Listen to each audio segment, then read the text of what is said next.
ओम शांति।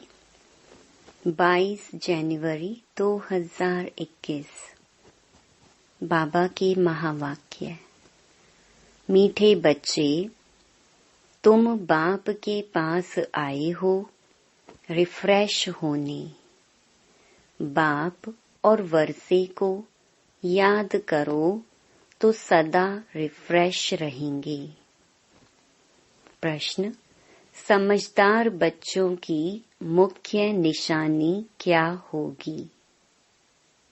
उत्तर: जो समझदार हैं उन्हें अपार खुशी होगी।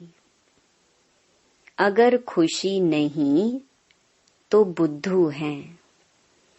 समझदार अर्थात पारस बुद्धि बनने वाले, वह दूसरों को भी पारस बुद्धि बनाएंगे। रूहानी सर्विस में बिजी रहेंगे।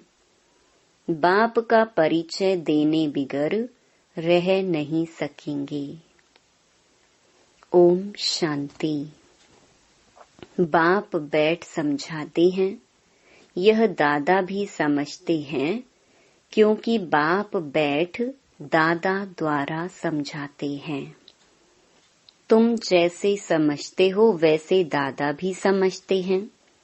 दादा को भगवान नहीं कहा जाता, यह है भगवानुवाच। बाप मुख्य क्या समझाते हैं कि देही अभिमानी बनो।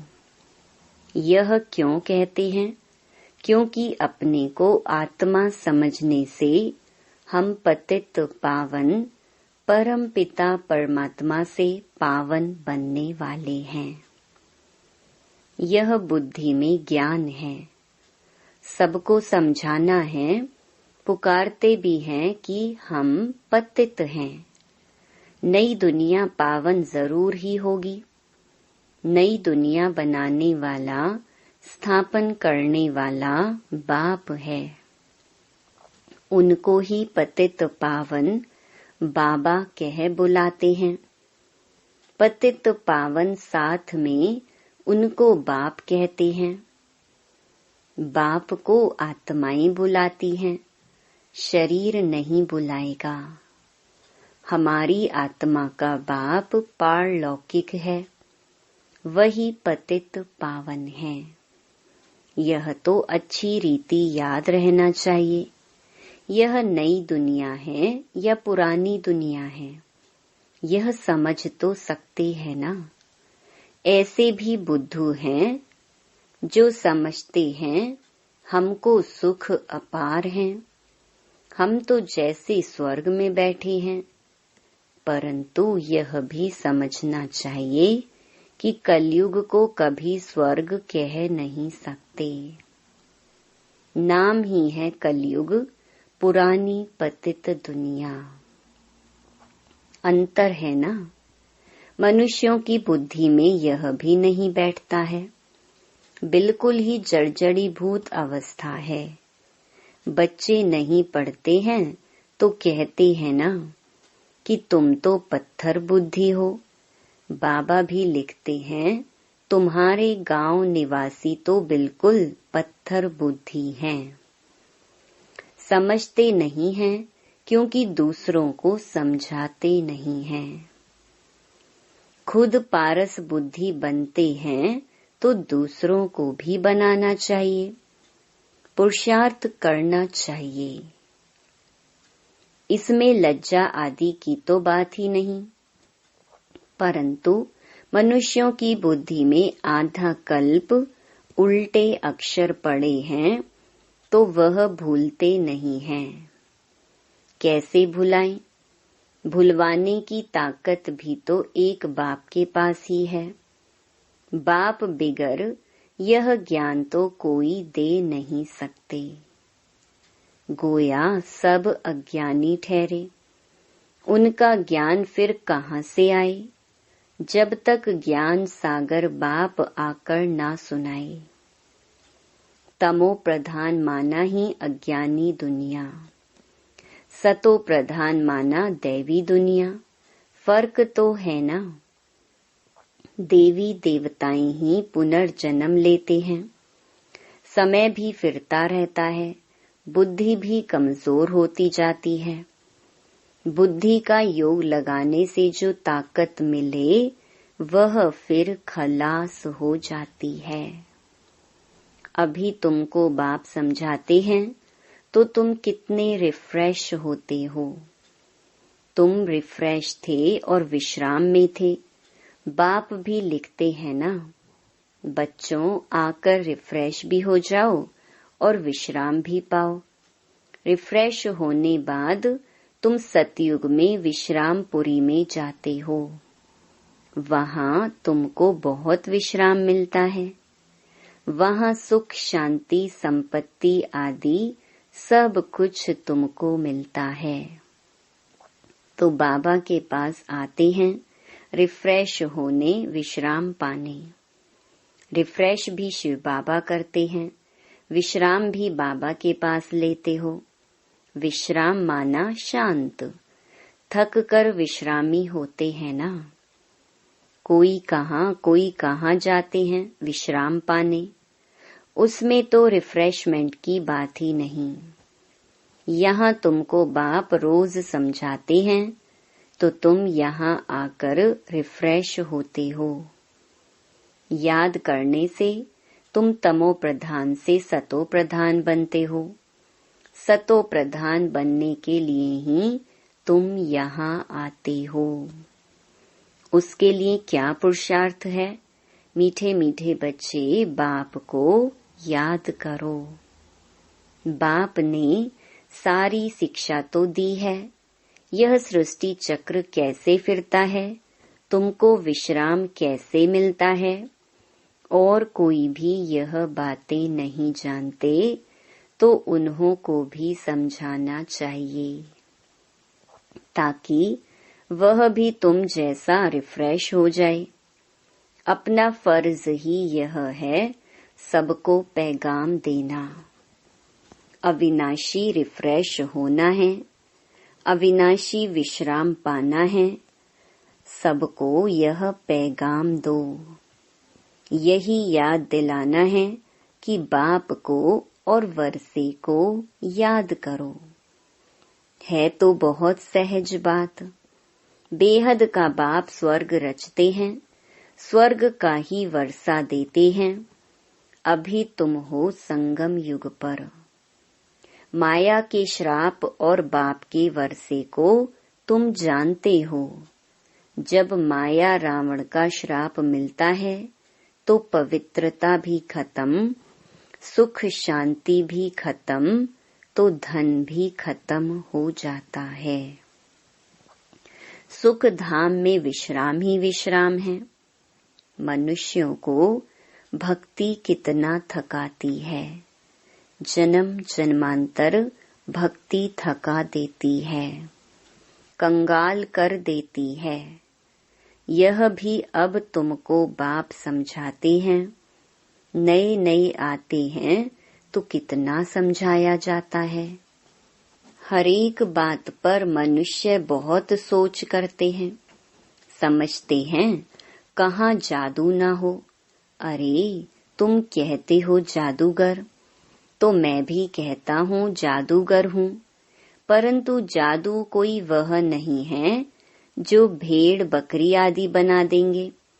जानवर तो नहीं है ना। यह बुद्धि से समझा जाता है। गायन भी है, सूर मंडल के साज से। इस समय मनुष्य जैसे रीढ़ मिसल हैं। यह बातें यहाँ के लिए हैं। सतयुग में नहीं गाते, इस समय का ही गायन है। चंडिका का कितना मेला लगता है। पूछो वह कौन थी? कहेंगे देवी। अब ऐसा नाम तो वहाँ होता नहीं। सतयुग में तो सदैव शुभ नाम होता है। श्री रामचंद्र, श्री कृष्ण, श्री कहा जाता है श्रेष्ठ को। सतयुगी संप्रदाय को श्रेष्ठ कहा जाता है।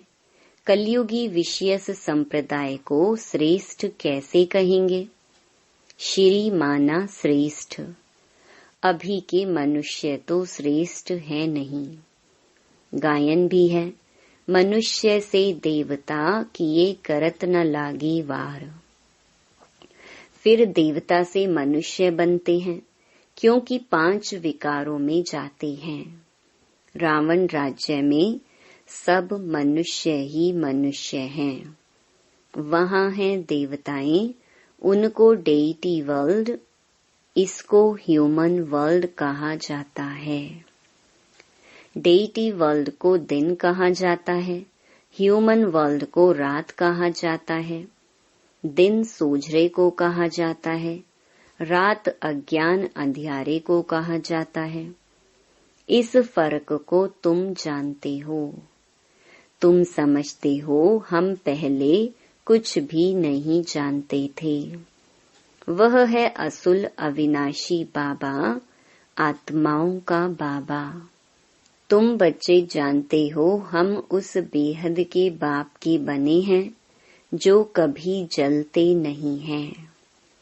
यहाँ तो सब जलते हैं, रावण को भी जलाते हैं, शरीर है ना। फिर भी आत्मा को तो कभी कोई जला नहीं सकते। तो बच्चों को बाप यह गुप्त ज्ञान सुनाते हैं जो बाप के पास ही है। यह आत्मा में गुप्त ज्ञान है। आत्मा भी गुप्त है। आत्मा इस मुख द्वारा बोलती है। इसलिए बाप कहते हैं बच्चे देह अभिमानी मत बनो, आत्म अभिमानी बनो, नहीं तो जैसे उल्टे बन जाते हो। अपने को आत्मा भूल जाते हो। ड्रामा के राज को भी अच्छी रीति समझना है। ड्रामा में जो नोंद है वह हूबहू रिपीट होती है। यह किसको पता नहीं है। ड्रामा अनुसार सेकंड बाय सेकंड कैसे चलता रहता है, यह भी नॉलेज बुद्धि में है। आसमान का भी कोई पार नहीं पा सकते हैं, धरती का पा सकते हैं। आकाश सूक्ष्म है, धरती तो स्थूल है। कई चीजों का पार पा नहीं सकते, जबकि कहते भी हैं आकाश ही आकाश, पाताल ही पाताल है। शास्त्रों में सुना है ना। तो ऊपर में भी जाकर देखते हैं, वहाँ भी दुनिया बसाने की कोशिश करते हैं। दुनिया बसाई तो बहुत है ना। भारत में सिर्फ एक ही देवी देवता धर्म था और खंड आदि नहीं था। फिर कितना बसाया है, तुम विचार करो। भारत के भी कितने थोड़े टुकड़े में देवताएं होते हैं। जमुना का कंठा होता है। दिल्ली परिस्तान थी, इसको कब्रिस्तान कहा जाता है, जहाँ अकाले मृत्यु होती रहती है। अमर लोक को परिस्तान कहा जाता है, वहाँ बहुत नेचुरल ब्यूटी होती है। भारत को वास्तव में परिस्तान कहते थे। यह लक्ष्मी नारायण परिस्तान के मालिक है ना। कितने शोभावान है, सतो प्रधान है ना। नेचुरल ब्यूटी थी। आत्मा भी चमकती रहती है। बच्चों को दिखाया था कृष्ण का जन्म कैसे होता है। सारे कमरे में ही जैसे चमत्कार हो जाता है। तो बाप बच्चों को बैठ समझाते हैं, अभी तुम परिस्तान में जाने के लिए पुरुषार्थ कर रहे हो। नंबरवार तो जरूर चाहिए, एक जैसे सब हो ना सके। विचार किया जाता है इतनी छोटी आत्मा कितना बड़ा पार्ट बजाती है। शरीर से आत्मा निकल जाती है तो शरीर का क्या हाल हो जाता है। सारी दुनिया के एक्टर्स वही पार्ट बजाते हैं जो अनादि बना हुआ है। यह सृष्टि भी अनादि है, उसमें हर एक का पार्ट भी अनादि है। उनको तुम वंडरफुल तब कहते हो जबकि जानते हो यह सृष्टि रूपी झाड़ है। बाप कितना अच्छी रीति समझाते हैं। ड्रामा में फिर भी जिसके लिए जितना समय है उतना समझने में समय लेते हैं। बुद्धि में फर्क है ना। आत्मा मन बुद्धि सहित है ना, तो कितना फर्क रहता है। बच्चों को मालूम पड़ता है हमको स्कॉलरशिप लेने की है, तो दिल अंदर खुशी होती है ना। यह भी अंदर आने से ही एम ऑब्जेक्ट सामने देखने में आती है, तो जरूर खुशी होगी ना। अभी तुम जानते हो यह बनने के लिए यहाँ पढ़ने आए हैं, नहीं तो कभी कोई आ न सके। यह है एम ऑब्जेक्ट। ऐसा कोई स्कूल कहाँ भी नहीं होगा जहाँ दूसरे जन्म की एम ऑब्जेक्ट को देख सकें। तुम देख रहे हो यह स्वर्ग के मालिक हैं, हम ही यह बनने वाले हैं। हम अभी संगम युग पर हैं, न उस राजाई के हैं न इस राजाई के हैं। हम बीच में हैं, जा रहे हैं। खिवैया बाप भी है निराकार। बोट माना आत्मा भी है निराकार। बोट को खींचकर परम धाम ले जाते हैं। इन कॉर्पोरियल बाप इन कॉर्पोरियल बच्चों को ले जाते हैं। बाप ही बच्चों को साथ में ले जाएंगे। यह चक्र पूरा होता है, फिर हूबहू रिपीट करना है। एक शरीर छोड़ दूसरा लेंगे, छोटा बनकर फिर बड़ा बनेंगे। जैसे आम की गुठली को जमीन में डाल देते हैं तो उनसे फिर आम निकल आएंगे। वह है हद का झाड़। यह मनुष्य सृष्टि रूपी झाड़ है। इनको वैरायटी झाड़ कहा जाता है। सतयुग से लेकर कलयुग तक सब पार्ट बजाते रहते हैं। अविनाशी आत्मा 84 के चक्र का पार्ट बजाती है। लक्ष्मी नारायण थे जो अब नहीं हैं। चक्र लगाए अब फिर यह बनते हैं। कहेंगे पहले यह लक्ष्मी नारायण थे, फिर उन्हों का यह है लास्ट जन्म ब्रह्मा सरस्वती। अभी सबको वापस जरूर जाना है। स्वर्ग में तो इतने आदमी थे नहीं, ना इस्लामी ना बौद्धि। कोई भी धर्म वाले एक्टर्स नहीं थे सिवाय देवी देवताओं के। यह समझ भी कोई में नहीं है। समझदार को टाइटल मिलना चाहिए ना। जितना जो पढ़ता है नंबरवार पुरुषार्थ से पद पाता है। तो तुम बच्चों को यहाँ आने से ही यह एम ऑब्जेक्ट देख खुशी होनी चाहिए। खुशी का तो पारावार नहीं। पाठशाला व स्कूल हो तो ऐसा है कितनी गुप्त, परंतु जबरदस्त पाठशाला है। जितनी बड़ी पढ़ाई उतना बड़ा कॉलेज। वहाँ सब फैसिलिटीज मिलती हैं। आत्मा को पढ़ना है, फिर चाहे सोने के तख्त पर चाहे लकड़ी के तख्त पर चढ़े। बच्चों को कितनी खुशी होनी चाहिए, क्योंकि शिव भगवानुवाच है ना। पहले नंबर में है यह विश्व का प्रिंस। बच्चों को अब पता पड़ा है, कल्प कल्प बाप ही आकर अपना परिचय देते हैं। मैं इनमें प्रवेश कर तुम बच्चों को पढ़ा रहा हूँ। देवताओं में यह ज्ञान थोड़े ही होगा। ज्ञान से देवता बन गए, फिर पढ़ाई की दरकार नहीं। इसमें बड़ी विशाल बुद्धि चाहिए समझने की। अच्छा, मीठे मीठे सिकी लधे बच्चों प्रति माता पिता बाप दादा का याद प्यार और गुड मॉर्निंग।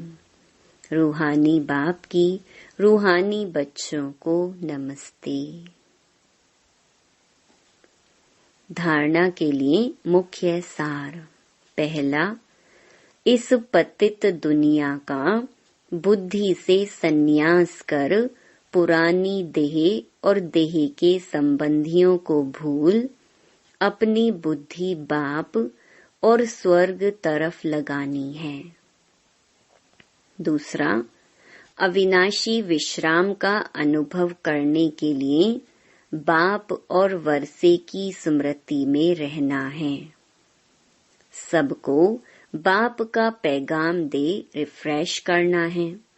रूहानी सर्विस में लज्जा नहीं करनी है। वरदान, सदा बाप के सम्मुख रह खुशी का अनुभव करने वाले अथक और आलस्य रहित भव। कोई भी प्रकार के संस्कार या स्वभाव को परिवर्तन करने में दिल शिकस्त होना या अलबेलापन आना भी थकना है। इससे अथक बनो। अथक का अर्थ है जिसमें आलस्य ना हो।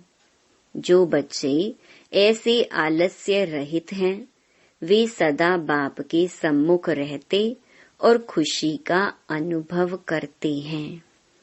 उनके मन में कभी दुख की लहर नहीं आ सकती, इसलिए सदा सम्मुख रहो और खुशी का अनुभव करो। स्लोगन, सिद्धि स्वरूप बनने के लिए हर संकल्प में पुण्य और बोल में दुआएं जमा करते चलो। ओम शांति।